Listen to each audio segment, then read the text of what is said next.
가난한 공단 근로자가 길 잃은 할머니를 자신의 좁은 고시원 방으로 모셨는데 알고 보니 그녀가 자신을 해고하려는 회사 생산 상무의 어머니였다는 사실을 꿈에도 몰랐습니다. 안산 공단의 하늘이 뚫린 듯 억수 같은 비가 쏟아져 내렸습니다. 빗물은 아스팔트 위로 넘실거렸고 깨진 거울 조각처럼 고인 웅덩이마다 간판에 네온 사인이 어지럽게 비쳤습니다. 퇴근을 알리는 사이렌 소리가 울려 퍼지자 공장 정문으로 근로자들이 썰물처럼 쏟아져 나왔습니다. 투명 우산을 쓴 사람, 점퍼 모자에 고개를 파묻은 사람들이 도로변의 허름한 처마 밑으로 옹기종기 모여들었습니다. 그 혼란스러운 인파 속을 한도진은 힘겹게 헤치고 나아갔습니다. 젖은 안전화가 걸을 때마다 질척거리는 소리를 냈습니다. 도진은 방직 공장에서 이른 아침부터 늦은 밤까지 기계를 돌보는 정비공이었습니다. 사람들은 그의 일을 두고 기름 범벅이 되어 여기저기 고치러 다니는 아무도 알아주지 않는 3D 업종이라 말하곤 했습니다. 하지만 그는 개의치 않았습니다. 일할 곳이 있고 강원도 고향에 계신 노모와 자동차 정비 기술을 배우는 남동생에게 붙여줄 월급이 있다는 것만으로도 마음이 놓였습니다. 공장 문을 나선 도진은 골목 어귀에 있는 GS25 편의점에 들러 허기를 달랠 요량으로 삼각김밥 하나를 샀습니다. 허기와 비 속의 한기 때문에 당장이라도 김밥을 베어 물고 싶었지만 그의 시선이 몇 발자국 떨어진 낡은 버스 정류장 처마 밑에 웅크리고 있는 한 노인에게 머물렀습니다. 백발의 할머니는 빗물에 젖은 낡은 누빔 점퍼를 입고 작은 천 가방을 꼭 껴안은 채 오들오들 떨고 있었습니다. 퀭한 얼굴, 흐릿해진 눈가는 빗물인지 눈물인지 모를 것으로 젖어 있었고 지나가는 사람들에게 애원하듯 눈길을 보내고 있었습니다.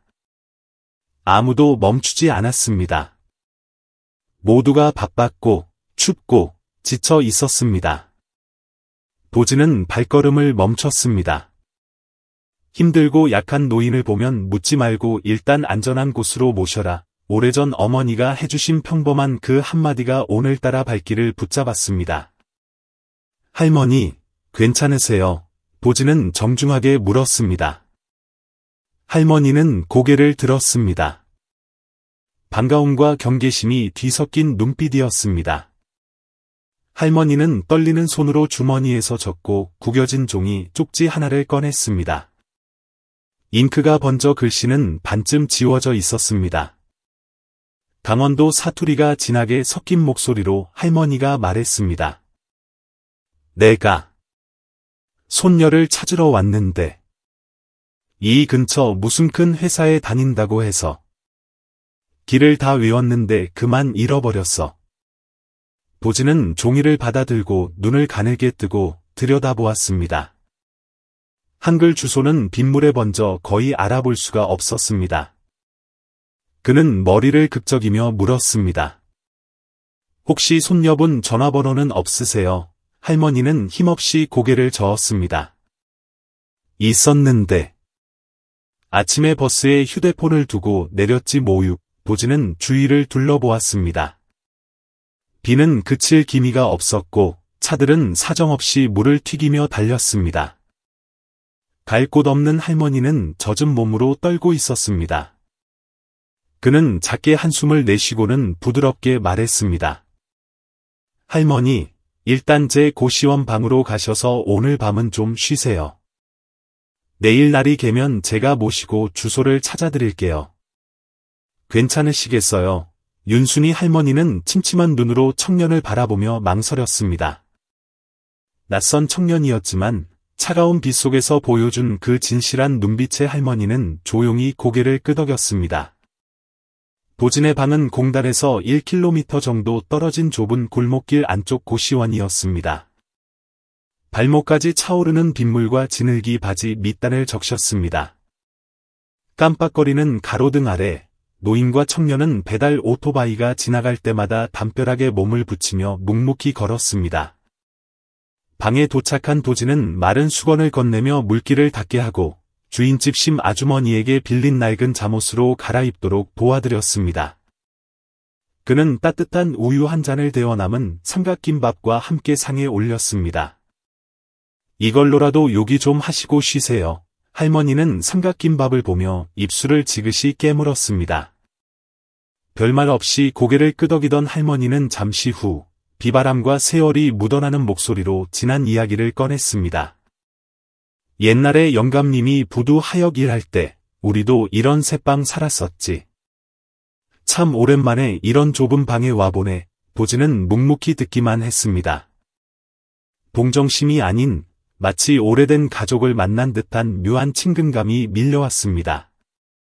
창밖에는 여전히 비가 내리고 양철 지붕을 두드리는 빗소리가 시간의 속삭임처럼 방 안을 채웠습니다.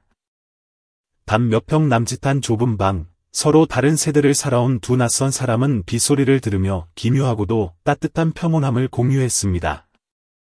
보지는 휴대용 가스버너를 켰습니다. 한국 자취생들의 필수품인 노란 양은 냄비가 불 위에 올라가자 달그락거리는 소리를 냈습니다. 그는 오는 길에 편의점에서 산 콩나물을 씻고 마늘을 다져 넣었습니다. 살짝 볶다가 물을 붓고 참기름을 한 방울 떨어뜨리자 고소한 냄새가 눅눅한 방 안을 가득 채웠습니다. 심 아주머니의 낡은 카디건을 걸친 윤순이 할머니는 침대 모서리에 앉아 요리하는 보진의 뒷모습을 물끄러미 바라보았습니다. 구수한 콩나물국 냄새가 퍼지자 할머니의 지친 눈매가 부드러워졌습니다. 좁고 벽지는 누렇게 떴지만 방은 주인의 성품처럼 정갈했습니다. 물건들은 제자리에 있었고 흐트러짐이 없었습니다. 검소하지만 삶을 대하는 태도가 바른 청년임을 알 수 있었습니다. 보지는 전기밥솥 취사 버튼을 누르고 한 구석에서 젖은 할머니의 옷을 손빨래하며 물었습니다. 할머니, 매운 거 드세요? 몸 좀 녹이시게 고춧가루 좀 풀까 해서요. 할머니는 미소를 지으며 고개를 끄덕였습니다. 그럼, 좋지. 집밥 먹어본 지가 언젠지. 국 냄새가 꼭 우리 영감 생각나게 하네. 말끝이 흐려졌습니다. 보지는 더 묻지 않았습니다. 노인들은 누구나 가슴 깊이 묻어둔 시절이 있고 믿을 만한 사람 앞에서만 그 뚜껑을 아주 조금 열어 보인다는 것을 알기 때문입니다. 그때 머리에 헤어롤을 감은 주인집 심 아주머니가 김치 접시를 들고 나타났습니다. 열린 문틈으로 안을 들여다보더니 눈이 휘둥그레졌습니다. 어머, 보진 총각. 누구야? 시골에서 어머니 오셔서 보진은 얼른 일어나 손을 닦으며 정중히 인사했습니다. 아니에요, 아주머니. 길 잃으신 할머니신데 비가 너무 많이 와서 하룻밤만 모시기로 했어요. 심 아주머니는 특유의 오지랖으로 할머니를 위아래로 훑어보았습니다. 아, 그렇구나. 근데 말투가 강원도 분이시네? 시골에서 서울 구경 오셨나 봐요. 윤순이 할머니가 옅게 웃었습니다. 고향은 강릉인데 지금은 서울 살아요. 손녀 보러 오랜만에 이 동네 왔다가 그만. 심 아주머니는 고개를 갸웃하며 턱을 쓰다듬었습니다. 근데 그냥 시골 노인네 같지가 않으신데. 앉아 계신 폼도 그렇고 말씀하시는 것도. 옷은 허름해도 뭔가 달라 보여요. 자녀분은 무슨 일 하는데요? 손녀가 이 근처 공단 다녀요. 할머니는 모호한 미소로 대답을 대신했습니다. 심 아주머니는 끓고 있는 냄비를 보며 입맛을 다셨습니다. 냄새 죽이네. 완전 해장국 맛집이야. 보진 총각은 못하는 게 없어. 남자가 살림도 잘하네. 보진은 쑥스러운 듯 웃기만 했습니다. 심 아주머니는 몇 마디 더 거들다가 옆방으로 사라졌습니다. 할머니는 그 뒷모습을 보며 씁쓸한 표정을 지었습니다. 아주머니의 직감은 틀리지 않았습니다. 그녀는 평범한 시골 노인이 아니라 은퇴한 국어 교사였습니다. 생산 상무로 일하느라 바빠서 명절에도 못 오는 딸이 보고 싶어 무작정 찾아온 길이었습니다. 보진이 작은 상을 차려냈습니다. 얼큰한 콩나물국, 계란말이, 그리고 단무지가 전부인 소박한 밥상이었습니다. 하지만 쏟아지는 빗소리와 낡은 백열등 아래서 나누는 그 식사는 그 어떤 만찬보다 따뜻했습니다. 차린 건 없지만 드세요, 할머니. 좋은 사람하고 먹으면 맹물도 맛있는 법이야. 할머니는 천천히 계란말이를 집어들고 국물을 떠먹었습니다. 식사가 중간쯤 이어졌을 때 할머니가 조심스럽게 물었습니다.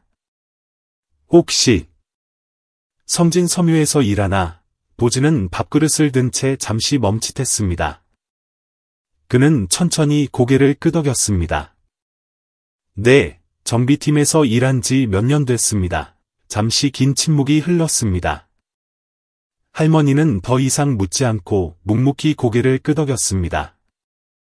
그녀의 눈빛이 복잡하게 일렁였습니다. 보진은 다시 밥을 먹기 시작했지만 마음 한구석이 찔리는 듯했습니다. 성진 섬유는 지금 대규모 구조조정 소문으로 뒤숭숭했기 때문입니다.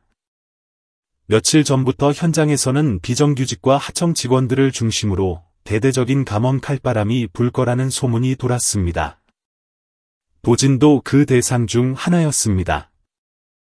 밥상머리의 대화는 잦아들었고 빗소리도 점차 잦아들며 밥그릇 부딪히는 소리만 남았습니다. 다음 날 이른 아침, 거짓말처럼 맑게 갠 하늘에서 햇살이 쏟아져 내려 고시원 문에 걸린 파란 작업복을 비췄습니다. 보진은 평소보다 일찍 일어났습니다. 세수를 마친 그는 낡은 스쿠터를 골목 어귀로 끌고 나와 시동을 걸었습니다. 털털거리는 엔진 소리가 났지만 다행히 시동은 잘 걸렸습니다.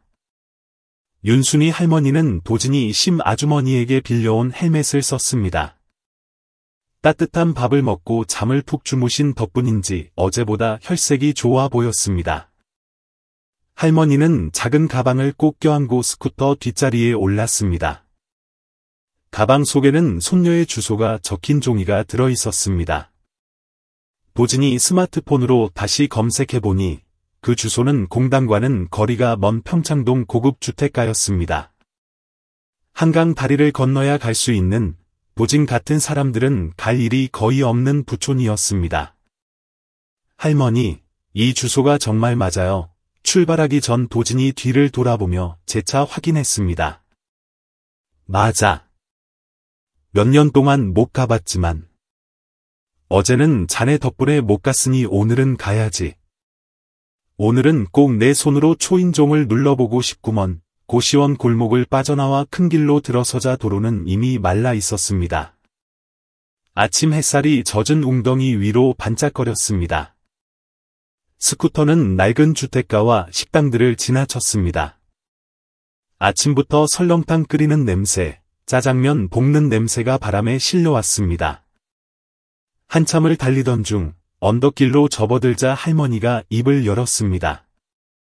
옛날에 가난할 때는 나도 딸이랑 이 근처 새빵 살았었어. 우리 미경이 그때 중학생이었는데 밤마다 학원비 아낀다고 걸어 다녔지. 그러다 공부 잘해서 서울로 유학 가고.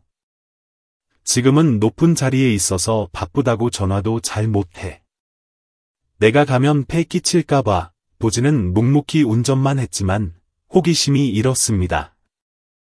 야간 작업을 마치고 동료들을 태워다 줄 때 지나던 변두리 흙길과는 전혀 다른 풍경이 펼쳐졌습니다. 잘 가꿔진 가로수와 높은 담장들이 이어지는 조용한 동네였습니다. 마지막 코너를 돌자 언덕 위에 줄지어 선 고급 주택들이 나타났습니다.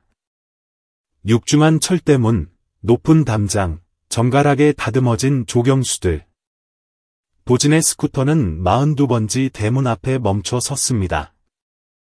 반짝이는 황동 문패와 대리석 담장, 안쪽으로 보이는 곱게 뻗은 감나무가 위엄을 자랑했습니다. 경비 초소에서 중년의 경비원이 제복을 입고 걸어 나왔습니다. 낡은 스쿠터 뒤에 내리는 윤순이 할머니를 본 경비원의 눈이 휘둥그레졌습니다. 윤 여사님?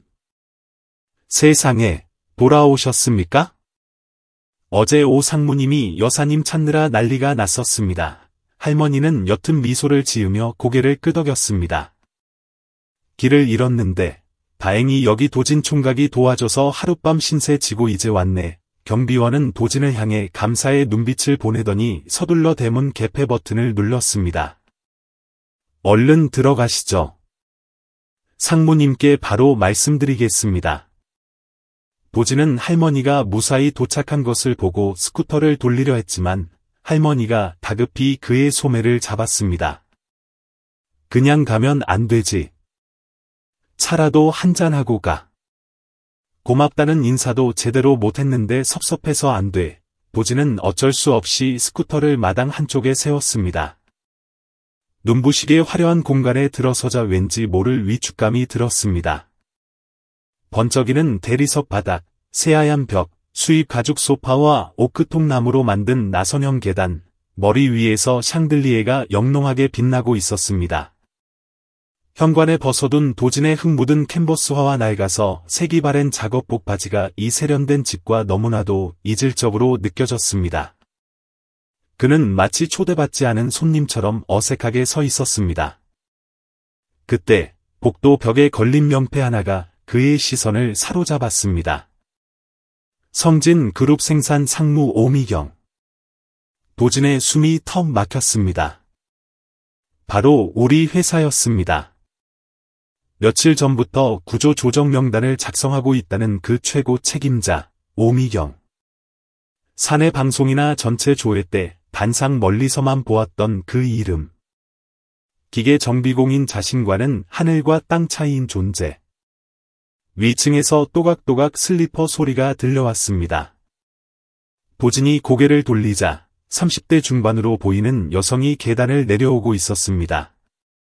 흰 블라우스에 짙은 색치마를 입은 그녀는 쪽진 머리에 날카로운 눈매, 자신감 넘치는 태도를 지니고 있었습니다. 하지만 도진과 눈이 마주친 순간 그녀 역시 멈칫했습니다. 당신은? 도진은 허리를 90도로 굽혀 인사했습니다. 안녕하십니까, 상무님. 정비팀 한도진입니다. 어제 어르신을 뵙고 모셔다 드렸습니다. 집안의 공기가 순식간에 차갑게 가라앉았습니다. 커다란 창으로 들어온 햇살이 도진의 낡은 작업복을 비추었고 오미경의 완벽한 정장 차림과 극명한 대조를 이뤘습니다. 미경은 아무 말 없이 천천히 계단을 내려왔습니다. 그녀의 시선은 도진에게 고정되어 있었습니다. 뒤따라 들어온 윤순이 할머니가 딸의 어깨에 손을 얹으며 부드럽게 말했습니다. 미경아, 이 청년이야. 어젯밤에 길 잃은 나를 재워주고 밥도 챙겨준 고마운 사람이다. 미경은 도진을 거실로 안내했습니다. 사무적이지만 정중한 태도였습니다. 이쪽으로 앉으세요. 차를 내오겠습니다. 도진은 엉거주춤하며 좌식 테이블 앞방석에 무릎을 꿇고 앉았습니다. 두 손을 얌전히 모으고 집 안을 둘러보았습니다. 벽에 걸린 수묵화와 테이블 위에 하얀 난초 화분. 습하고 좁은 자신의 고시원과는 딴 세상이었습니다. 미경은 전기포트에 물을 올렸습니다. 군더더기 없는 손놀림이었습니다. 도진은 곁눈질로 그녀를 살폈습니다. 현장을 순시할 때 보았던 차가운 눈빛, 관리자들과 이야기하며 한치의 오차도 허용하지 않던 그 냉철한 모습 그대로였습니다. 오늘 그 철의 여인이 자신의 맞은편에 앉아 붉은 빛깔의 오미자차를 따라주고 있었습니다. 어머니를 도와주셔서 감사합니다. 예에 바르지만 거리감이 느껴지는 목소리였습니다. 경비실 통해서 대략 들었습니다. 좋은 분을 만나 천만다행이네요. 아닙니다, 상무님. 어르신께서 곤란해 보이셔서 당연한 일을 했을 뿐입니다. 옆에 앉은 할머니가 손수건으로 입가를 닦으며 흐뭇한 표정으로 거들었습니다. 도진 총각이 얼마나 착한지 몰라. 비바람 치는데 나를 그냥 지나치지 않고 따뜻한 밥에 잠자리까지. 요즘 세상에 이런 젊은이 드물다. 미경은 다시 한번 고개를 숙여 감사 인사를 했지만 그녀의 눈빛에는 고마움 뒤에 숨겨진 복잡한 심경이 스쳐 지나갔습니다. 순수한 기쁨을 표현하는 어머니와 달리 그녀는 이 낯선 방문객, 그것도 자신의 부하 직원에게 선을 긋고 있었습니다. 단순한 감사가 아닌 짊어져야 할 책임의 무게 때문인지도 몰랐습니다. 그때 정적을 깨고 미경의 휴대폰이 울렸습니다. 그녀는 양해를 구하고 창가 쪽으로 걸어가 전화를 받았습니다. 네, 말씀하세요. 도지는 짐짓 딴청을 피웠지만, 네, 알겠습니다. 최종 명단 제 메일로 보내세요. 나는 미경의 말에 가슴이 철렁 내려앉았습니다. 미경은 노트북을 열었습니다. 화면에 성진 섬유 3차 구조 조정 대상자 명단이라는 제목이 선명하게 떴습니다. 그녀는 익숙하게 스크롤을 내렸습니다. 그리고 그녀의 손가락이 멈췄습니다. 명단 한가운데 익숙한 이름이 보였습니다. 정비팀 한도진. 미경의 손이 마우스 위에서 굳어버렸습니다. 침묵이 흘렀습니다. 오미경의 머릿속에서 어젯밤부터의 일들이 퍼즐처럼 맞춰졌습니다. 길 잃은 어머니를 거두어 정성껏 돌봐준 사람. 어머니의 말대로, 경비원의 보고대로 그는 선한 사람이었습니다.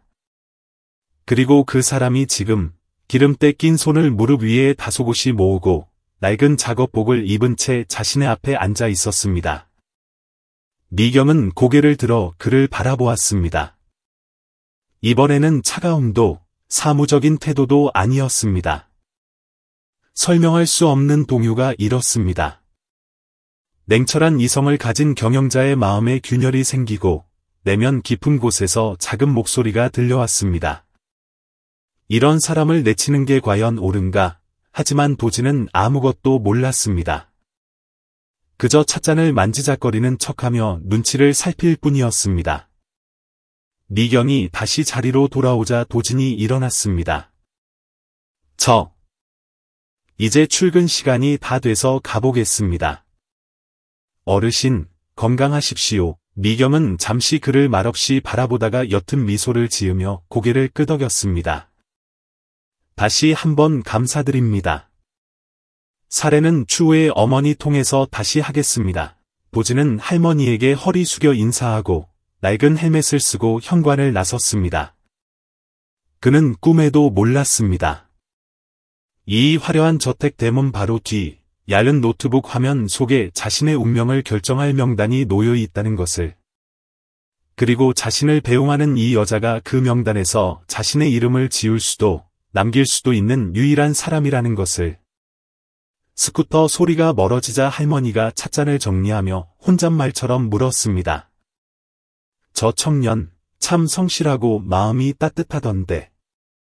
어느 부서에서 일하는지 아니? 미경은 대답하지 않았습니다. 그저 식어가는 오미자차에서 피어오르는 희미한 김을 멍하니 바라볼 뿐이었습니다. 방직 공장은 거대한 짐승의 숨소리처럼 웅웅거리는 기계 소음으로 가득 찼습니다. 새 원단 냄새와 땀 냄새가 뒤섞여 텁텁했습니다. 특히 오후에 햇살이 녹슨 양철 지붕을 달구는 시간이면 공기마저 무겁게 내려앉았습니다. 도지는 낡은 선풍기가 돌아가는 정비실 구석에 쭈그리고 앉아 있었습니다.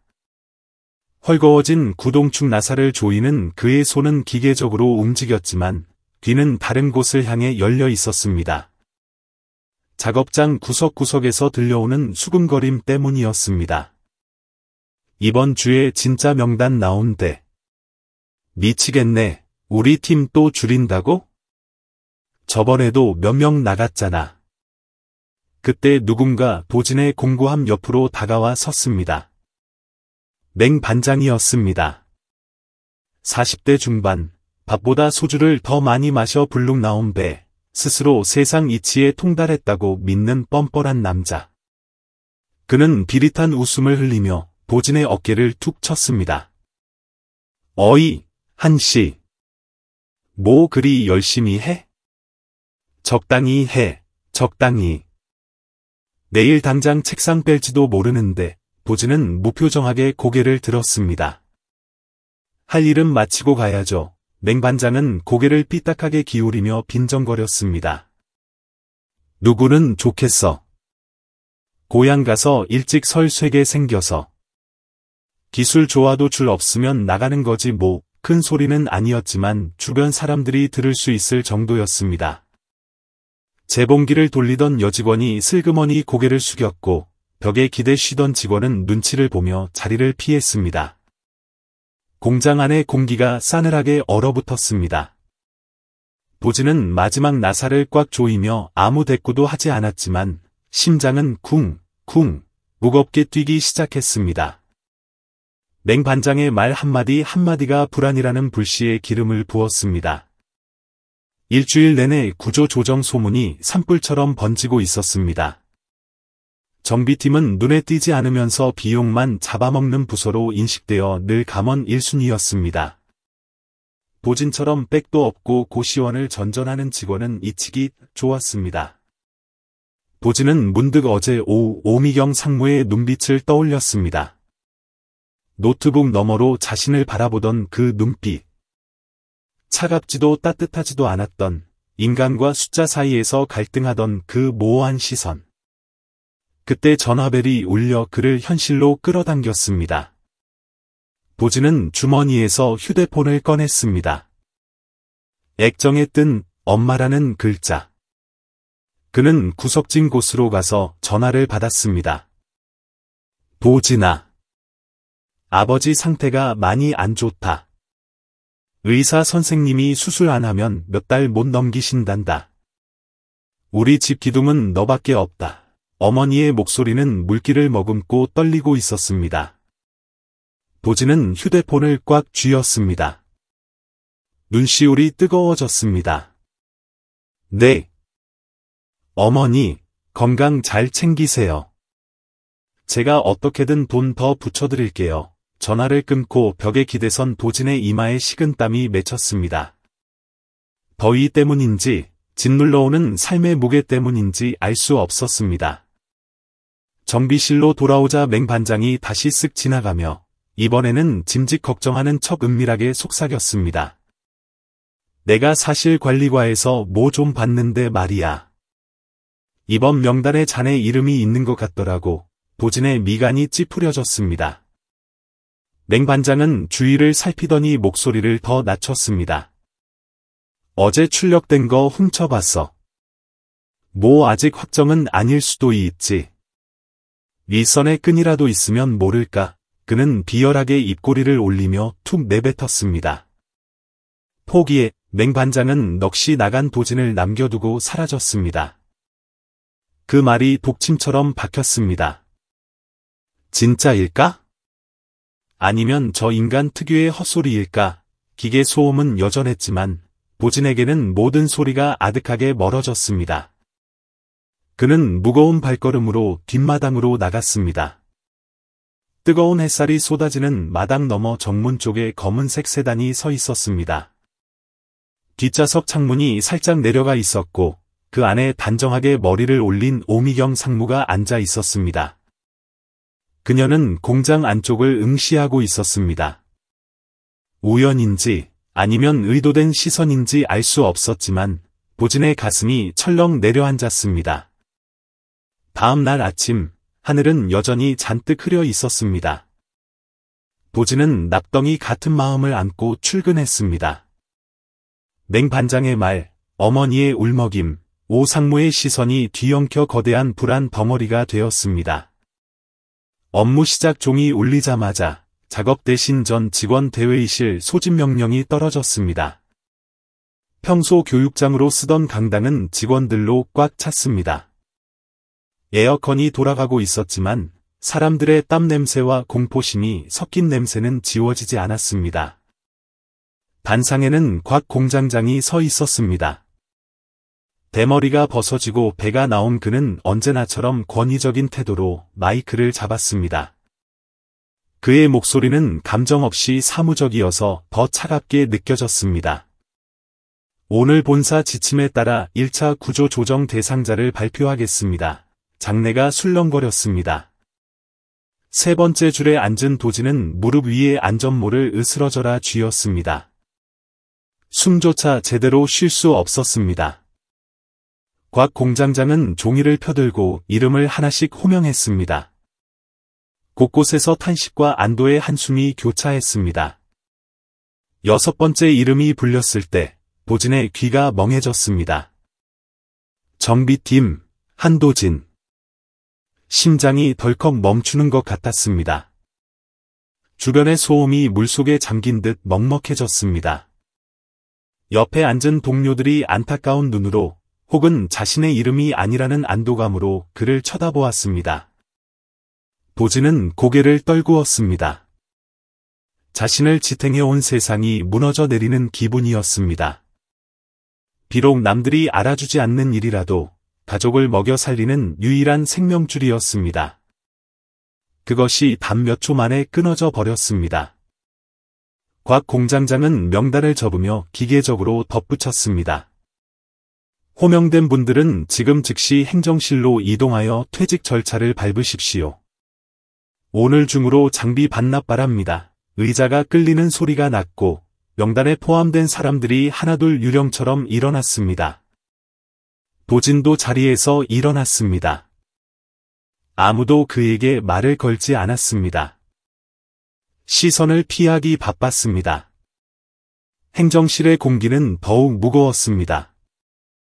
여직원이 내미는 서류 뭉치에는 퇴직 합의서, 보안 서약서, 급여 정산서 같은 단어들이 적혀 있었습니다. 도진은 떨리는 손으로 펜을 잡았습니다. 생각조차 하기 싫었던 순간이 현실이 되어버렸습니다. 그는 로봇처럼 서명했습니다. 작업복과 안전화를 반납하고 나오던 길, 행정실 유리창 너머로 복도 쪽 풍경이 보였습니다.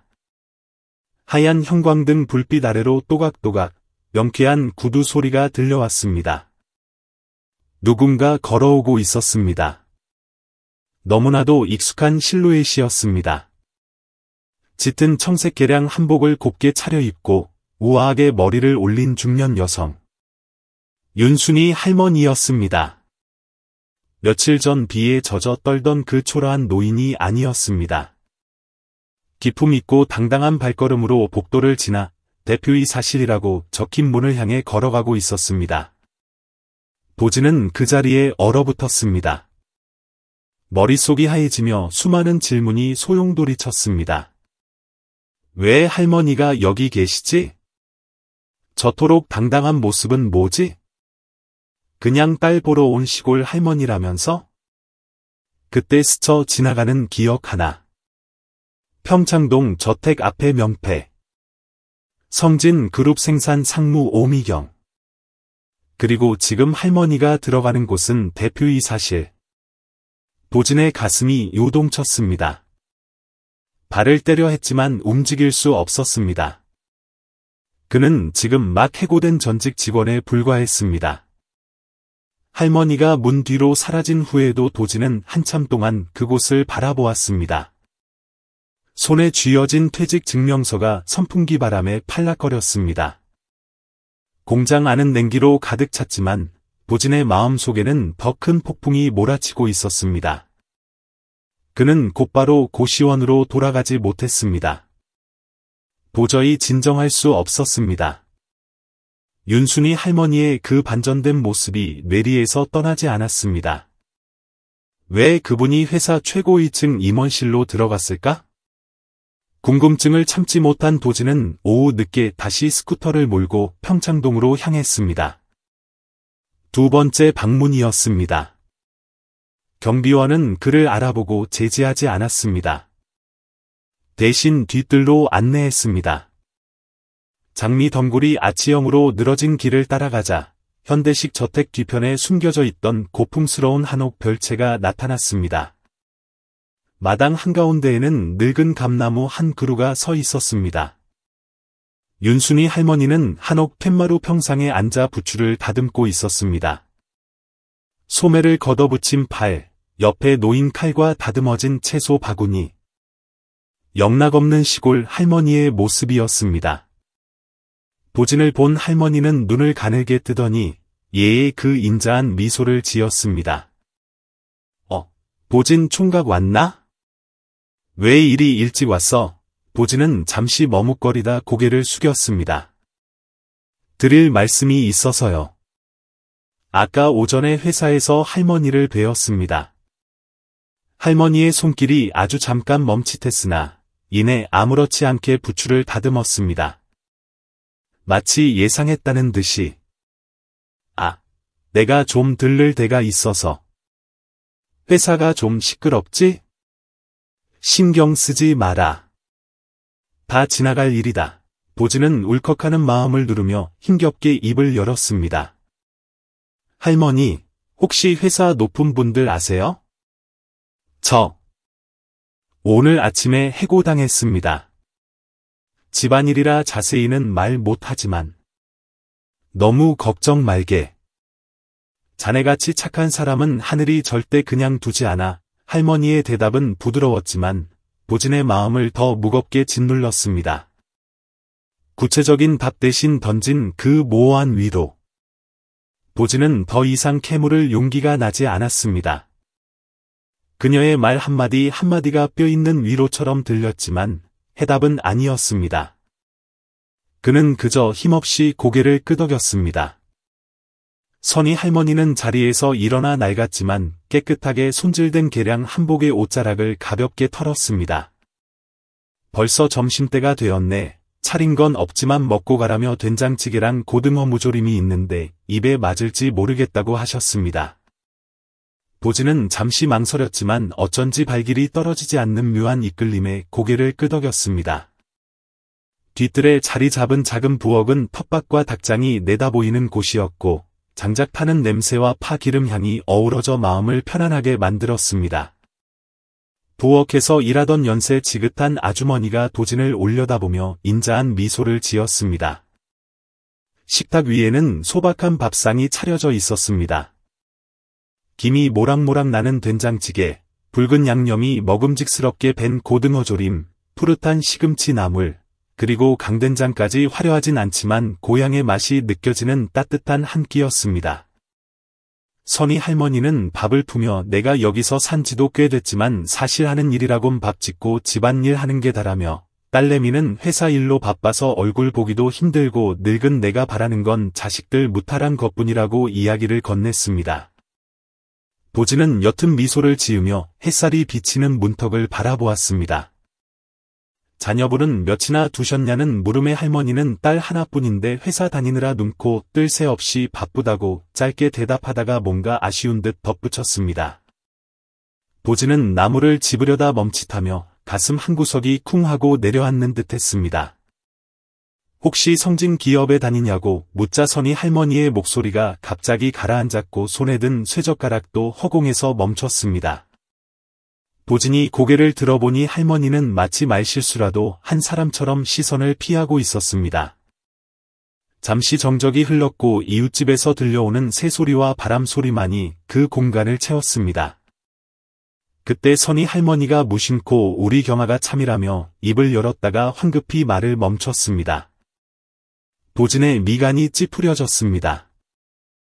그는 의심이 많은 성격은 아니었지만 무언가 숨겨져 있다는 것을 감지할 만큼은 예리했습니다.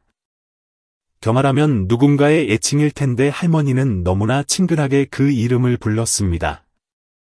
선희 할머니는 아차 싶었는지 서둘러 화제를 돌리며 보진의 국그릇에 찌개를 한 국자 가득 떠주었습니다. 강원도식으로 끓인 건데 입에 맞을지 모르겠다며 어서 먹으라는 말에 도진은 대답 대신 가볍게 목례를 하고 국물을 떠먹었지만 이미 허기는 사라진 뒤였습니다. 머릿속에서는 흩어진 퍼즐 조각들이 하나둘씩 맞춰지기 시작했습니다. 처마 밑에서 비를 피하던 노인, 사장실로 들어가던 화려한 여인, 그리고 경아라는 이름과 오미경 대표. 과연 이 모든 것이 우연일까요? 햇살은 따사롭게 비치는데 도진의 마음속에는 먹구름이 몰려오고 있었습니다. 감당하기 힘든 진실이 다가오는 것만 같았습니다. 며칠 내내 우중충하던 하늘이 모처럼 개어 햇살이 비치던 오후, 고시원 방에서 짐을 정리하던 도진의 전화벨이 울렸습니다. 모르는 번호였습니다. 전화를 받자 젊은 여자의 또렷하고 단호한 목소리가 들려왔습니다.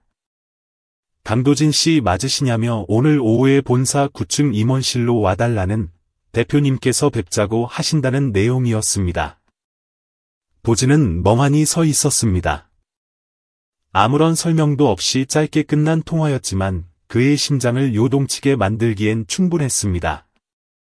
임원실이 있는 9층은 도진 같은 현장직 근로자가 발을 들일 일이 없는 곳이었습니다. 통유리로 된 벽 너머로 공단이 한눈에 내려다 보였고 멀리 보이는 도시는 저녁노래에 물들어가고 있었습니다. 차가운 회색 벽, 윤이 나는 호두나무 책상, 중후한 검은 가죽 소파까지 세련된 인테리어는 도진을 더욱 위축되게 만들었습니다. 그는 비서 책상 맞은편 의자에 앉아 기다렸습니다. 단정한 차림의 젊은 비서는 도진에게 눈길 한 번 주지 않고 타자만 쳐댔습니다. 타닥타닥 울리는 키보드 소리가 긴장감을 고조시켰습니다. 드디어 사장실 문이 열리고 강도진 씨 들어오라는 목소리가 들렸습니다. 도진은 깊은 숨을 내쉬고는 색바랜 셔츠깃을 매만지며 안으로 들어갔습니다. 방은 생각보다 크지 않았지만 분위기는 완전히 달랐습니다. 차갑고 정돈된 감정이라곤 들어설 틈이 없는 공간이었습니다. 책상 뒤에는 한 여자가 창밖을 보며 등을 돌리고 서 있었습니다.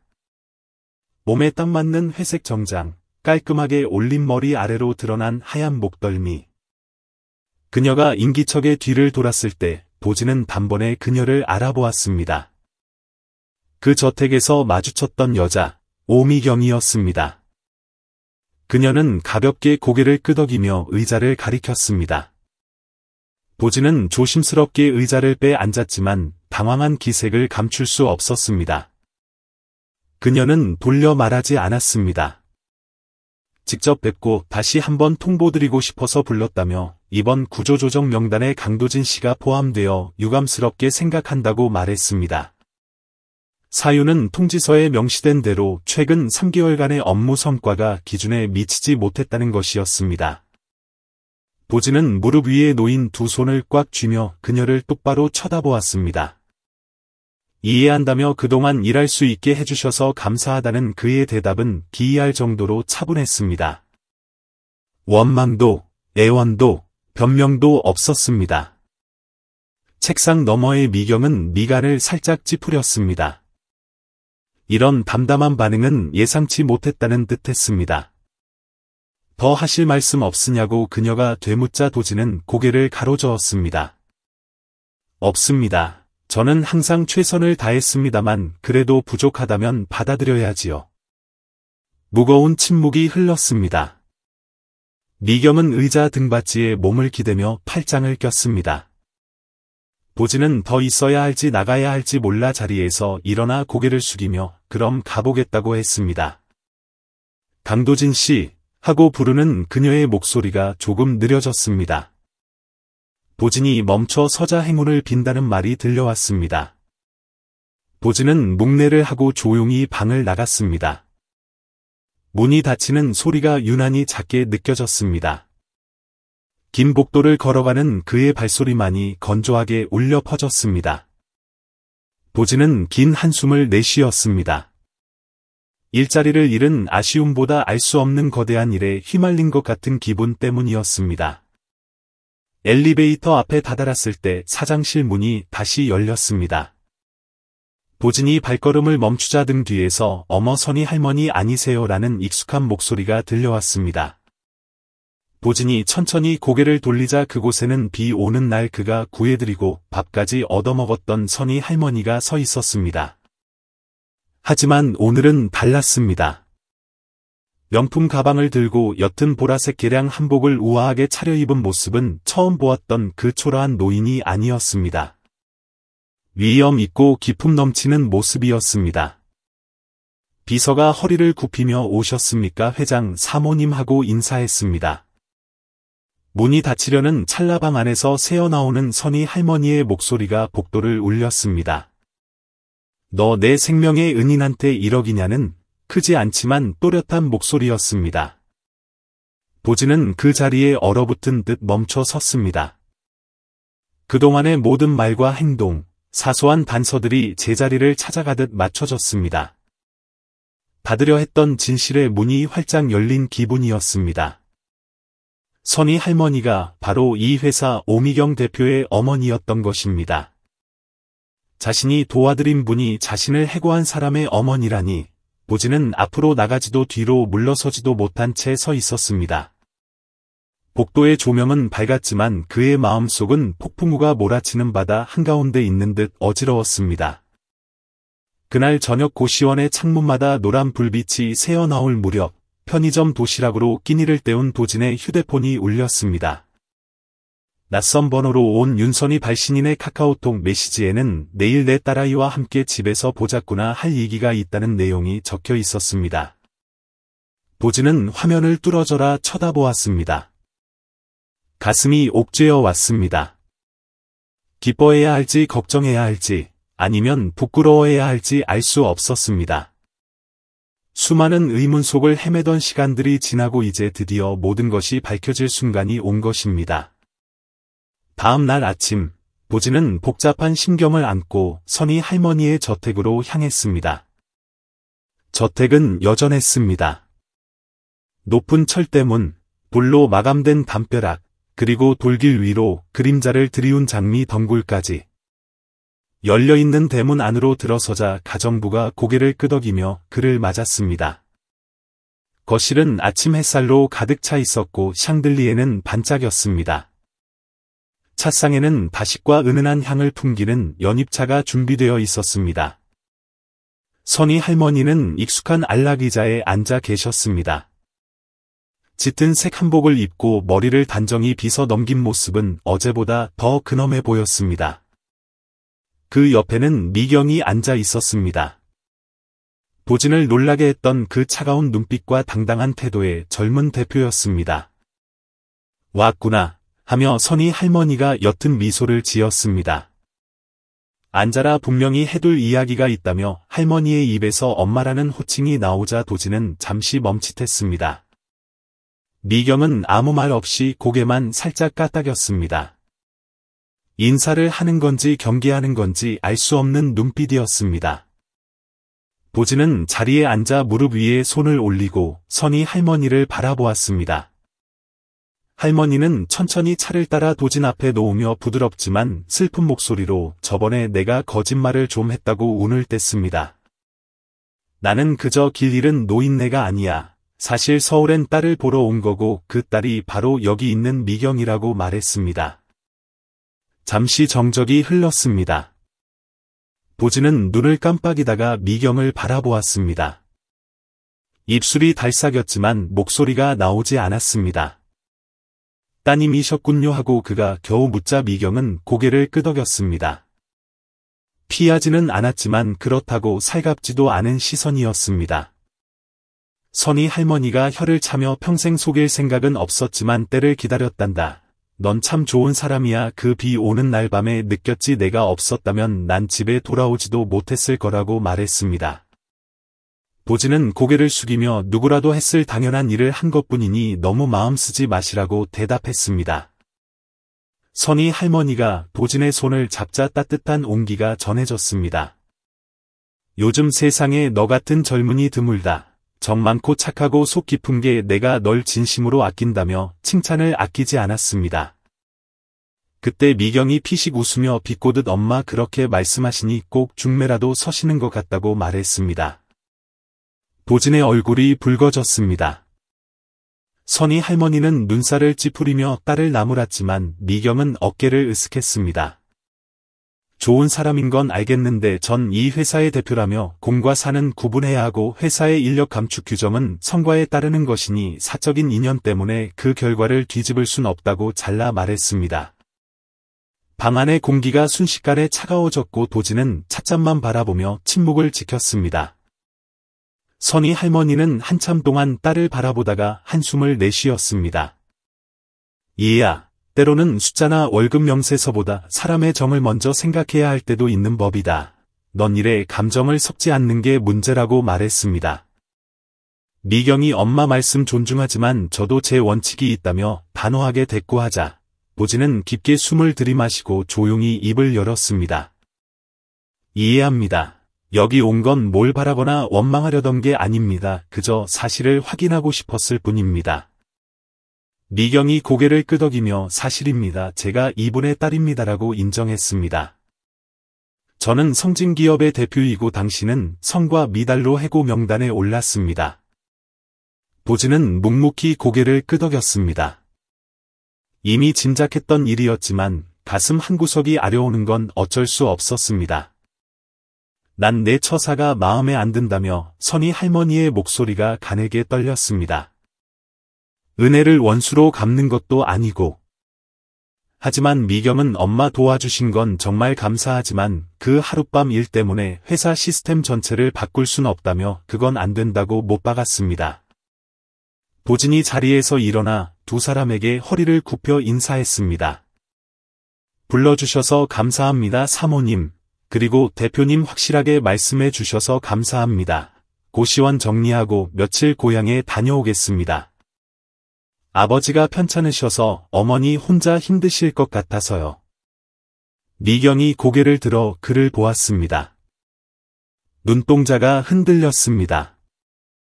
부친께서 많이 편찮으신가요? 처음으로 그녀의 목소리에 날이 무뎌졌습니다. 아직 잘 모르겠습니다. 어머니 말씀으론 며칠 사이 많이 약해지셨다는 데 가서 살펴봐 드려야죠. 침묵이 흘렀습니다. 선희 할머니는 의자 팔걸이를 꽉 쥐었고 미경은 깊은 생각에 잠긴 듯 보진을 뚫어지게 바라보았습니다. 선희 할머니가 자리에서 일어나 방으로 들어가 버렸습니다. 미경과 도진 두 사람만 남았습니다. 문이 닫히자 미경은 여전히 아무 말도 하지 않았습니다. 보진이 인사를 하려는데 그녀의 눈빛이 묘하게 달라져 있었습니다. 차가움은 사라지고 무언가 망설이는 듯한 기색이 역력했습니다. 그날 오후 고시원에는 유난히 후텁지근한 바람이 불었습니다. 보진의 방에 걸린 낡은 선풍기는 덜덜거리며 힘겹게 돌아갔고 복도에서는 사람들이 소곤거리는 소리가 마른 집에 불이 붙듯 번져나갔습니다. 그 얘기 들어서 보진이 그 총각 사장 엄마랑 아는 사이라며 세상에 그 시설 관리하던 총각이 근데 왜 사장 엄마가 우리 고시원에 며칠 있었대 부자 놀이 한 거야. 그러게 내가 몇 번 봤는데 도진이가 그 할머니 오토바이 태워주고 그러더라니까 어제는 과일 바구니까지 들고 들어갔대 하며 수군거림은 점점 더 커졌습니다.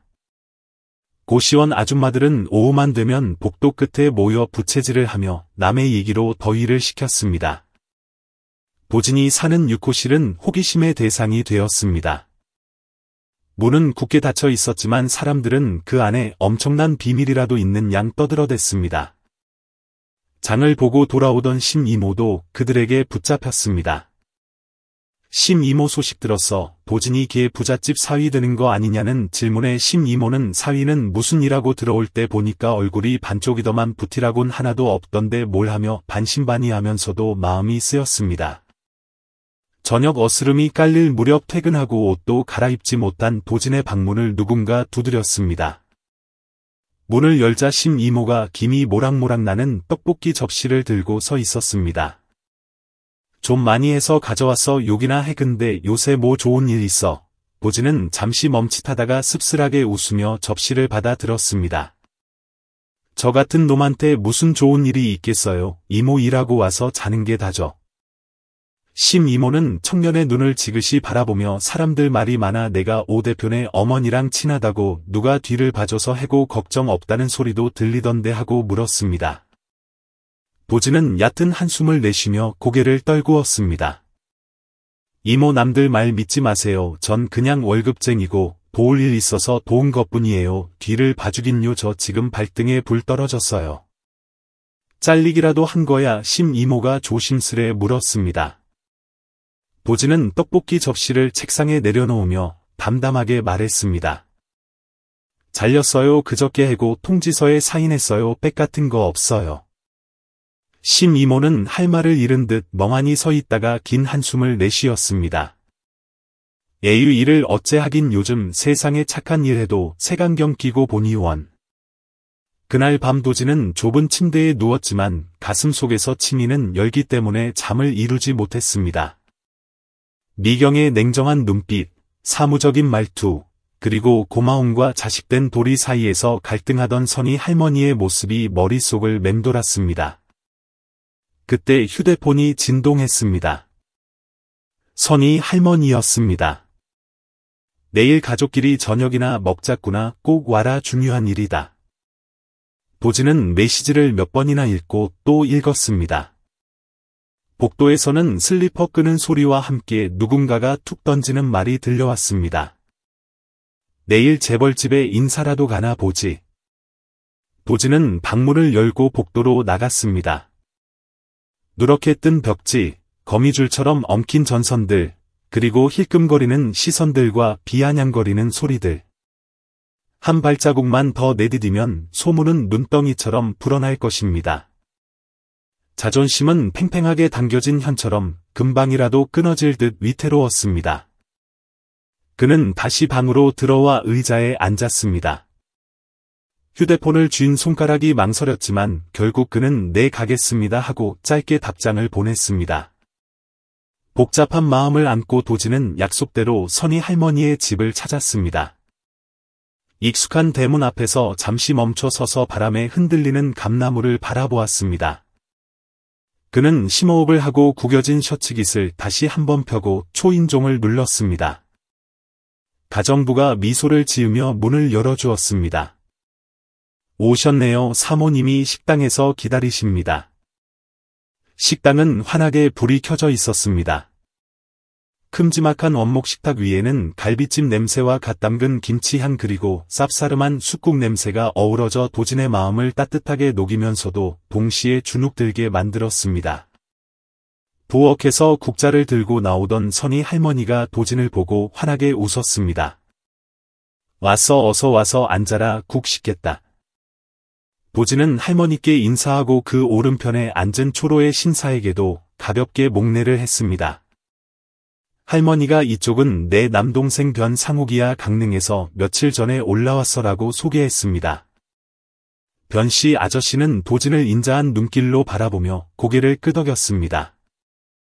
아 자네가 도진 군인가 누님한테 얘기 많이 들었네 아주 듬직하게 생겼구먼. 도진은 쑥스러운 듯 웃으며 식탁 끝에 앉았습니다. 잠시 후 미경이 나타났습니다. 흰 셔츠에 머리를 질끈 묶은 수수한 차림이었지만 특유의 냉철하고 전문적인 분위기는 여전했습니다.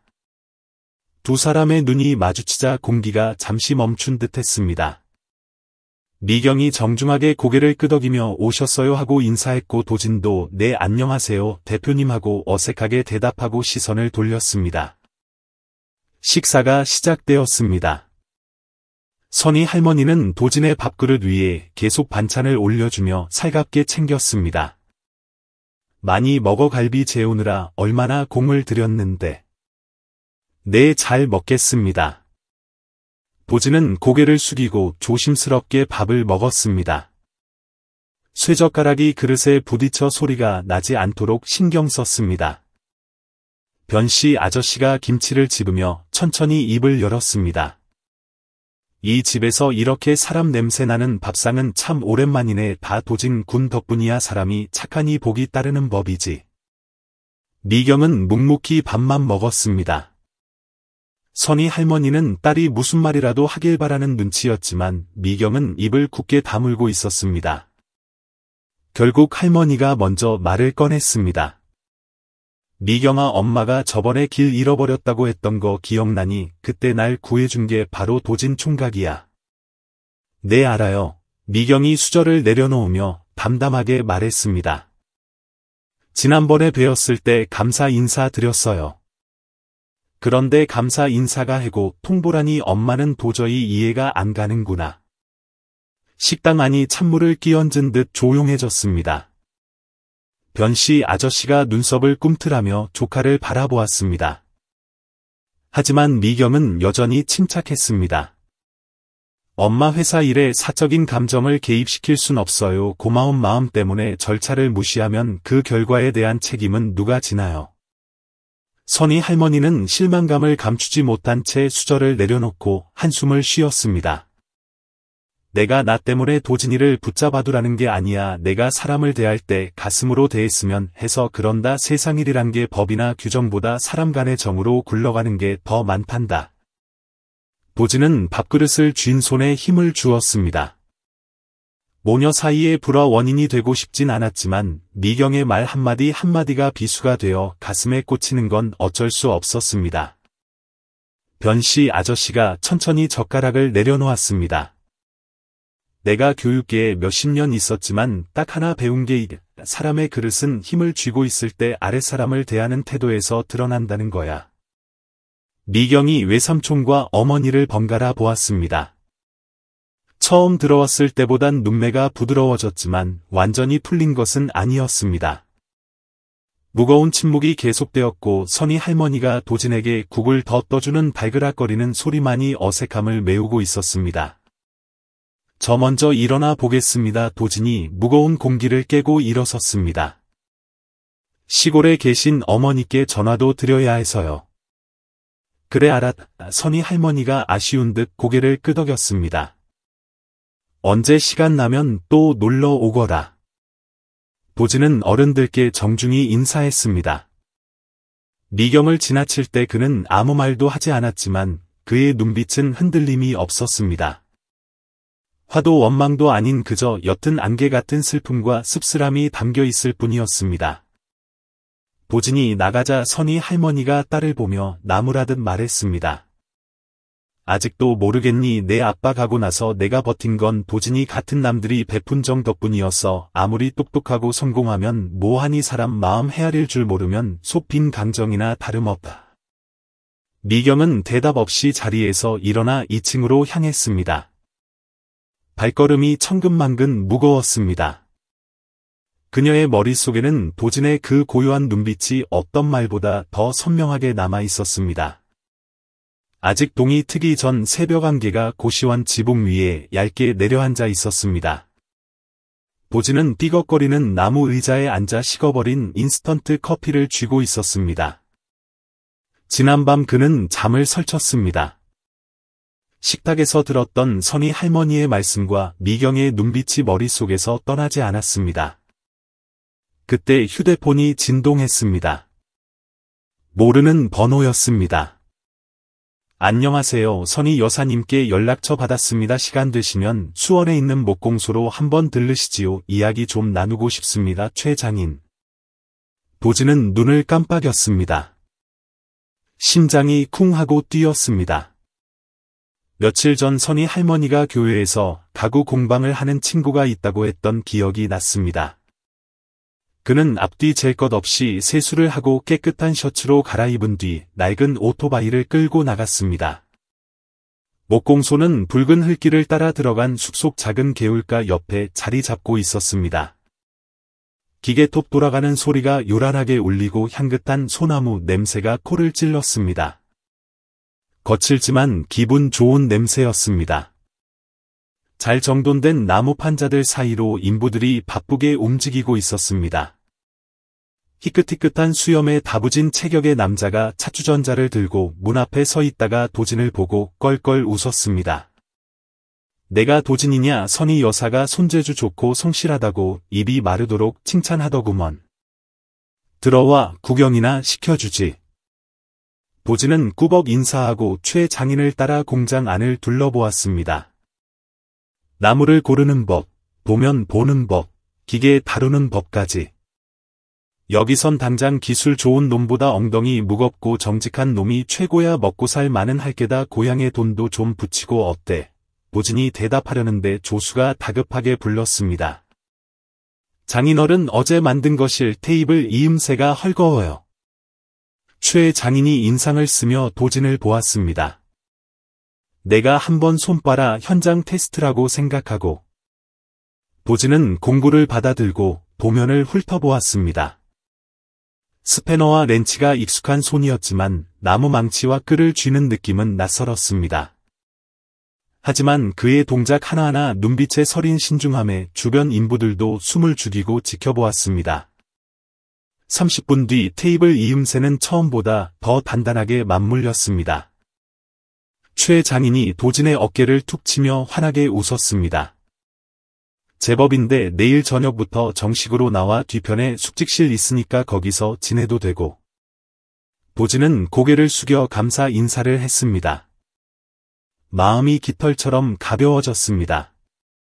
세상이 마냥 모질기만 한 건 아니구나 싶었습니다.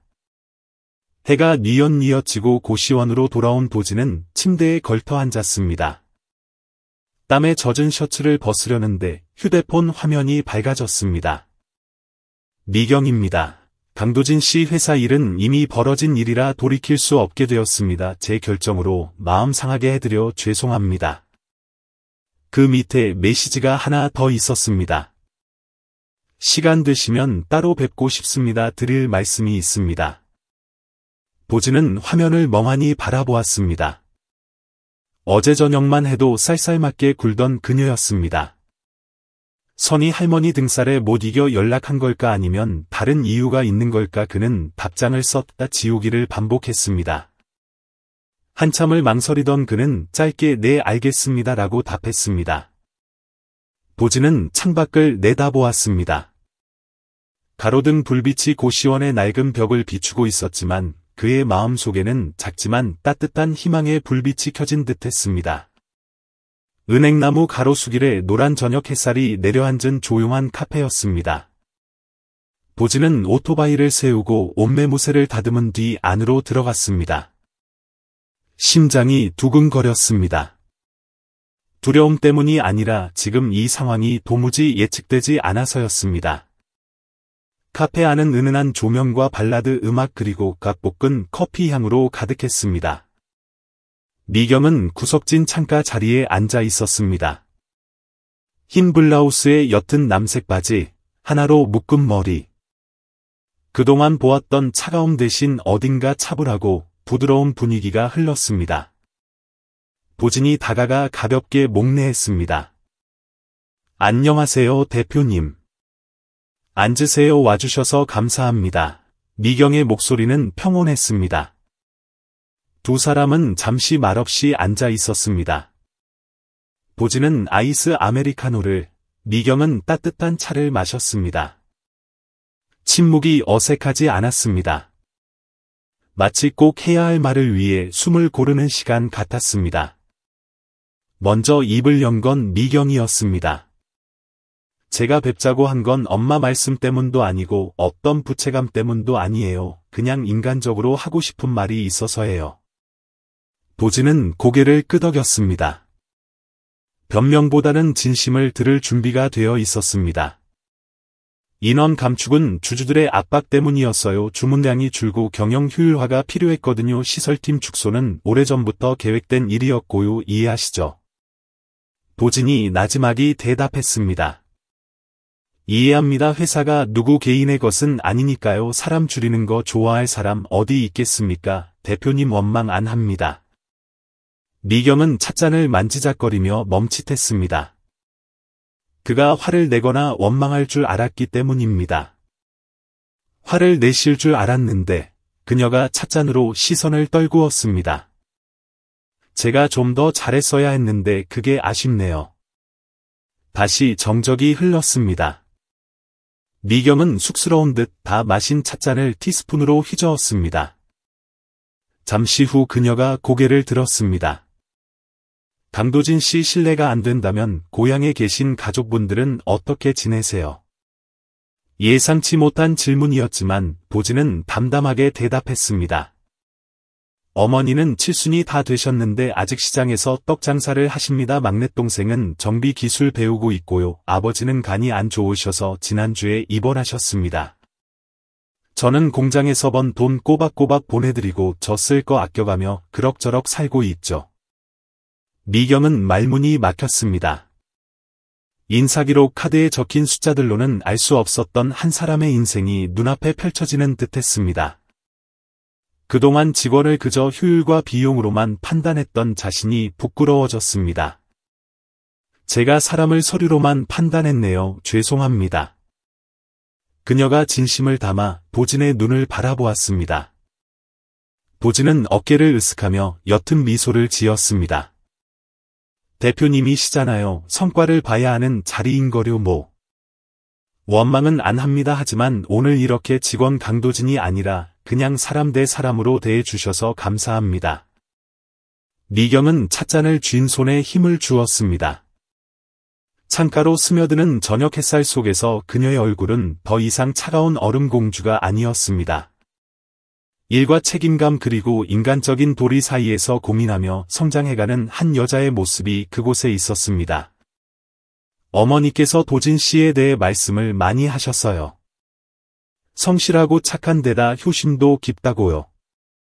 사실 처음엔 반신반의했는데 오늘 보니 제가 생각을 좀 고쳐야 할 것 같네요. 도진은 아무 말 없이 그저 미소만 지었습니다. 회사를 떠난 후실로 오랜만에 지어 보이는 희미한 미소였습니다. 미경이 가볍게 숨을 내쉬며 말을 이었습니다. 아직 다른 목공소와 계약하지 않으셨다면 우리 회사에서 다른 보직을 맡아주셨으면 합니다. 도진이 고개를 들어 어떤 보직인지 묻자 미경이 대답했습니다. 곧 재개될 프로젝트의 기술팀장 자리예요. 업무 강도도 덜하고 시간도 유연해서 계속 상주할 필요는 없어요. 도진 씨에게 적합할 거라고 생각합니다. 도진은 잠시 깊은 생각에 잠겼습니다. 이 제안은 너무나 뜻밖이었습니다. 다시 일하는 것이 싫은 건 아니었지만 또다시 오해에 휘말릴까 두려운 마음도 있었습니다. 생각할 시간이 필요하시겠죠. 급하게 답하지 않으셔도 돼요. 하지만 제 진심입니다. 마지막 그 한마디는 숨결처럼 가벼웠지만 미래가 없을 것만 같았던 두 사람의 관계에 새로운 전환점을 예고하기에 충분했습니다. 도진은 자리에서 일어나 가볍게 목례하며 생각해 보겠다고 답했습니다. 도진이 문 뒤로 사라진 후에도 미경은 빈 컵을 손으로 만지작거리며 한동안 자리에 앉아 있었습니다. 오후의 햇살이 그녀의 얼굴 반쪽을 비추었습니다. 그 표정은 강인하면서도 어딘가 위태로워 보였습니다. 다음 날 아침, 밤사이 내린 비로 하늘은 맑게 개었고 푸르른 나무 사이로 내리쬐는 따스한 햇살이 회사 정문 앞에 깨끗한 아스팔트 도로 위로 그림자를 드리웠습니다. 도진은 사장실이 있는 5층 유리문 앞에 섰습니다. 마음이 복잡했습니다. 낡은 천 가방의 끈을 쥔 손에 힘이 들어갔고 심장이 두근거리는 것이 긴장 탓인지 설렘 탓인지 알 수 없었습니다. 비서의 안내를 받아 들어간 사무실은 아침 햇살로 환하게 빛나고 있었고 모던한 인테리어는 권위적이기보다 세련된 느낌이었습니다. 책상 위에는 서류 뭉치 옆에 작은 다육식물 화분 하나가 단정하게 놓여 있었습니다. 책상 뒤에 앉아 있던 미경은 도진이 들어오자 고개를 끄덕여 맞이했습니다. 시간 맞춰 오셨네요. 앉으세요. 도진은 가볍게 목례를 하고 맞은편 의자를 당겨 앉았습니다. 속마음은 요동치고 있었지만 겉으로는 평소처럼 침착함을 유지했습니다. 제안해 주신 것에 대해 생각해봤습니다. 도진이 말문을 열었습니다. 애둘러 말하지 않았습니다. 하지만 솔직히 말씀드리면 새로운 업무에 대해 아직 확신이 서지 않습니다. 미경은 예상했다는 듯 고개를 끄덕이며 설명했습니다. 제가 제안드린 자리는 시제품 장비 유지보수 기술팀장입니다. 이 프로젝트가 곧 재가동될 예정인데 현장 경험이 풍부하고 꾸준히 일을 마다하지 않는 사람이 필요해요. 전 도진 씨가 적임자라고 판단했습니다. 도진이 미간을 좁히며 자신은 체계적으로 배운 사람이 아니라고 말하자 미경이 부드럽지만 단호하게 말을 끊었습니다. 낙하산이라는 소리를 들을까 봐 걱정되시나요? 여기서 낙하산 인사는 없습니다. 전 사적인 감정으로 일하지 않아요. 어머니께서 언급하지 않으셨다면 도진 씨의 이력서를 다시 보지 않았을 수도 있겠죠. 하지만 꼼꼼히 검토한 결과 당신의 능력은 충분하다고 판단했습니다. 그녀의 목소리는 높지 않았지만 분명하고 힘이 실려 있었습니다. 도진은 미경의 눈을 똑바로 바라보았습니다. 예전의 차가운 눈빛이 아닌 자신의 판단을 믿는 사람의 확신에 찬 눈빛이었습니다. 다른 사람들은 그렇게 생각하지 않을 겁니다. 제가 사는 동네에서는 벌써부터 말이 많아요. 백 믿고 들어갔다고 수군대더군요. 보진의 말에 미경이 작게 한숨을 쉬며 답했습니다. 이해해요. 하지만 그 사람들이 당신의 인생을 대신 살아주는 건 아니잖아요. 보진 씨가 결과로 증명하면 아무도 오랫동안 험담하지 못할 겁니다. 잠시 후 그녀는 프로젝트 관련 서류처를 책상 너머로 건넸습니다. 보진은 서류를 넘겨보며 기술적인 항목들과 업무 메모들을 빠르게 훑어보았습니다. 생소한 부분도 있었지만 완전히 낯선 내용은 아니었습니다. 조건이 하나 있습니다. 보진이 고개를 들었습니다. 해보겠습니다. 하지만 만약 한 달 뒤에도 제가 이 일을 감당하지 못한다고 판단되면 제 발로 나가겠습니다. 사장님께 폐를 끼치고 싶지도 않고 어머니를 난처하게 만들고 싶지도 않습니다. 미경은 조금 놀란 눈치였지만 이내 미소를 지었습니다. 의례적인 미소가 아닌 한결 편안해 보이는 바람 같은 미소였습니다. 그럼 우리 다시 처음부터 시작하는 거네요. 전 보진 씨가 절 실망시키지 않을 거라고 믿어요. 보진은 고개를 끄덕였습니다. 동정심이 아닌 오로지 자신의 능력으로 존중받는다고 느낀 건 처음이었습니다. 사장실을 나온 보진은 엘리베이터 대신 계단으로 향했습니다. 천천히 걸으며 생각을 정리하고 다가올 변화를 온몸으로 받아들이고 싶었기 때문입니다. 1층 정원에서는 인부 몇 명이 조경 작업을 하고 있었고 규칙적으로 들리는 예초기 소리와 바람에 실려오는 은은한 아카시아 꽃향기가 느껴졌습니다. 보진은 잠시 멈춰 서서 깊게 숨을 들이마신 뒤 미소 지었습니다.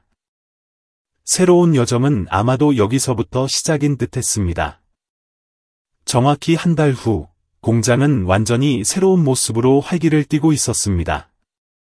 기술 창고에 방치되어 있던 기계들은 이제 숙련된 장인의 숨소리처럼 웅웅거리는 소리를 내며 부드럽게 돌아가고 있었습니다. 창문을 통해 비스듬히 들어온 햇살이 공장 바닥 타일에 반사되어 반짝였습니다. 매일 꼼꼼히 닦고 관리한 덕분이었습니다. 보진은 벽에 걸린 진척 현황판 앞에 서서 빨간색 펜으로 샘플 프로젝트의 마지막 공정 완료를 체크했습니다. 보진이 이끄는 5명의 기술팀원들은 지난 몇 주간 동고동락하며 끈끈해졌습니다. 편의점 도시락을 함께 먹고 밤샘 작업을 하며 손목이 시큰거릴 정도로 나사를 조였습니다. 팀의 맏형인 민 반장님이 보진의 어깨를 툭 치며 칭찬했습니다. 자네, 정말 대단해.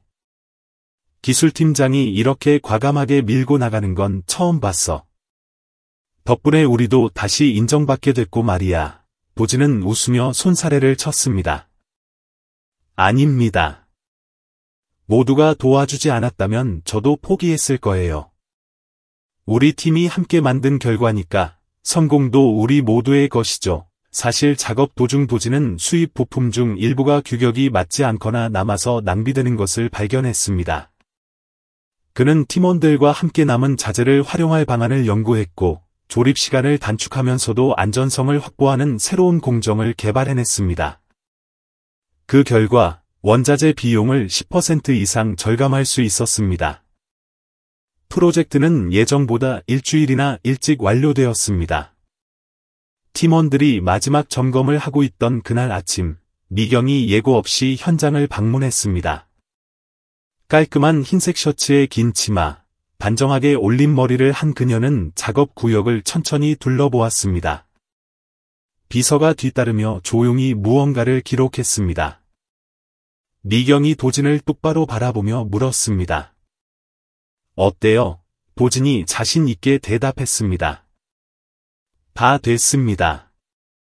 사장님, 마지막으로 확인해 주십시오. 그녀는 통계표를 들고 숫자와 차트, 도면을 꼼꼼히 훑어보았습니다. 가볍게 고개를 끄덕인 미경이 팀원들을 향해 돌아섰습니다. 정말 훌륭합니다. 보고서는 이미 봤어요. 기술적인 조정 덕분에 비용 절감은 물론 효율성까지 높였더군요. 우리 회사가 지금 꼭 필요로 했던 성과입니다. 직원들은 서로를 쳐다보며 감격스러워했습니다. 사장이 직접 공장까지 내려온 것도 이렇게 직접적인 칭찬을 들은 것도 처음이었기 때문입니다. 미경이 도진을 바라보았습니다. 평소보다 조금은 더 따뜻한 눈빛이었습니다. 이번 기회를 진지하게 대해주셔서 감사합니다. 도진은 긴 말 대신 가볍게 고개를 끄덕였습니다. 그녀의 성격을 알기에 이 정도의 칭찬이 얼마나 큰 인정인지 잘 알고 있었습니다. 며칠 후 대강당에서 열린 전사회의에서 미경은 수백 명의 직원들 앞에서 분기 실적을 발표했습니다. 프로젝트 결산 부분에 이르자 그녀는 망설임 없이 기술팀을 언급했습니다. 샘플 프로젝트 기술팀의 창의적인 문제 해결 능력과 공정 효율화를 높이 평가하고 싶습니다. 특히 행동으로 자신의 능력을 증명해낸 신임 기술팀장 한도진 씨를 칭찬하고 싶군요. 구차한 변명은 없었습니다. 도진은 동료들이 달라진 눈빛으로 자신을 쳐다보자 얼굴이 붉어졌습니다. 고개를 끄덕이는 사람, 어깨를 치며 축하해주는 사람. 사장 어머니와 친하다며 뒤에서 수군대던 사람들도 이제는 입을 다물었고 그 자리엔 진심 어린 존경심만이 남았습니다. 강당 뒤편 귀빈석에 앉아있던 선희 여사는 묵주를 굴리며 조용히 도진을 지켜보고 있었습니다. 회의가 끝나자 그녀는 조용히 일어나 한복 주머니에서 휴대전화를 꺼내 어딘가로 전화를 걸었습니다. 그래, 그 친구가 해냈어. 이제 내 차례야. 그녀는 수학이 넘어 상대의 이름을 부르지 않았지만 온화하게 미소 지었습니다. 자식이 성장한 것을 보는 어머니의 미소이자 남이라 여겼던 누군가가 자신의 두 발로 당당히 일어서는 모습을 지켜보는 흐뭇한 미소였습니다. 회사 교정에는 늦봄의 보라색 꽃잎들이 바람에 날려 떨어지고 있었습니다. 바람이 불 때마다 꽃잎이 흩날리며 더없이 평화로운 풍경을 그려냈습니다. 도진은 그 길을 지나가며 생각했습니다. 내 인생은 언제부터 이렇게 새로운 국면으로 접어든 걸까? 저녁 노을이 선희 여사의 집 뒷마당에 얇은 비단 자락처럼 부드럽게 내려앉았습니다. 해질녘의 햇살은 따갑지 않았고 감나무와 흐드러진 장미 덩굴 위에 은은한 황금빛을 들이울 뿐이었습니다. 부엌에서는 그릇 부딪히는 발그락거리는 소리와 함께 삼계탕의 구수한 향, 그리고 소박하지만 정겨운 김치 냄새가 흘러나왔습니다. 도진은 대문 앞에서 다림질한 셔츠와 새로 산 운동화를 내려다보며 옷매무새를 다듬었습니다. 잠시 망설이다가 발을 들여놓았습니다. 처음 이곳에 왔을 때 느꼈던 낯설음과 긴장감은 없었습니다. 오늘은 마치 긴 여행을 마치고 집으로 돌아온 듯한 설명하기 힘든 따뜻함이 가슴속에 차올랐습니다. 선희 여사가 환한 얼굴로 문을 열어주었습니다. 연보라색 한복을 입고 머리를 곱게 빗어 넘긴 그녀는 도진의 어깨를 가볍게 두드리며 속삭였습니다. 오늘은 가족끼리 먹는 밥이니까 편하게 있어. 어려워할 것 없다. 마당에는 미경이 먼저 와서 마루 밑에 신발을 가지런히 정리하고 있었습니다. 도진과 눈이 마주치자 그녀는 가볍게 목례를 했습니다. 아주 친근한 건 아니었지만 예전 같은 거리감은 사라진 편안한 미소였습니다. 밥상은 꽃그늘 아래 마당 한가운데 차려졌습니다. 화려하진 않지만 정성이 가득한 음식들이었습니다. 뜨끈한 삼계탕, 미역국, 갈비구이, 그리고 아삭한 김치. 선희 여사는 정성스럽게 밥을 퍼서 한 사람 한 사람에게 건넸습니다. 옛날에 우리 집이 가난했을 땐 된장국에 찬밥 한 덩이가 전부였어. 그래도 우리 식구들은 참 즐거웠지. 지금은 형편이 좋아졌지만 난 여전히 이런 음식이 좋아. 먹으면 옛날 생각이 나거든. 도진은 그 말을 조용히 경청하며 깊은 존경심을 담아 그녀를 바라보았습니다. 그는 알 것 같았습니다. 그것은 단순한 밥과 반찬이 아니라 정이라는 것을요. 돈으로는 살 수 없는 지나간 시간들을 노인들이 그토록 소중히 여기는 이유였습니다. 미경이 도진의 밥그릇에 갈비 한 점을 올려주었습니다. 작은 행동이었지만 선희 여사는 그 모습을 보며 흐뭇한 미소를 지었습니다. 밥상 위의 공기는 한층 더 부드러워졌습니다. 식사 시간은 소소한 일상 이야기와 잔잔한 웃음소리로 채워졌습니다. 식사를 정리할 무렵 미경이 도진에게 말했습니다. 혹시 내일 시간 되세요? 회사에서 새로 추진하는 제2공장 공정 설계 프로젝트에 도진 씨가 참여해 주셨으면 해요. 경험도 많고 책임감 강한 분이 꼭 필요하거든요. 도진은 조금 놀랐습니다. 이 자리에서 일 이야기를 꺼낼 줄은 몰랐기 때문입니다. 하지만 그녀의 눈빛은 예전의 차가움 대신 신뢰와 존중을 담고 있었습니다. 수락하신다면 바로 시작할 수 있어요. 하지만 아직 준비가 안 되셨다면 더 생각해 보셔도 돼요. 재촉하지 않을게요. 도진은 선희 여사를 쳐다보았습니다. 그녀는 아무 말 없이 그저 저녁 햇살처럼 따스한 눈빛으로 미소 짓고 있었습니다. 도진은 천천히 고개를 끄덕이며 말했습니다. 하룻밤만 생각할 시간을 주십시오. 하지만 답은 이미 정해진 것 같습니다. 바람이 마당을 스치고 지나가며 꽃잎 몇 장을 테이블 위로 떨어뜨렸습니다. 담장 너머로 들려오는 오토바이 소리가 점점 멀어지며 평온한 하루가 저물어가고 있음을 알렸습니다. 식사가 끝났지만 아무도 서둘러 헤어지려 하지 않았습니다.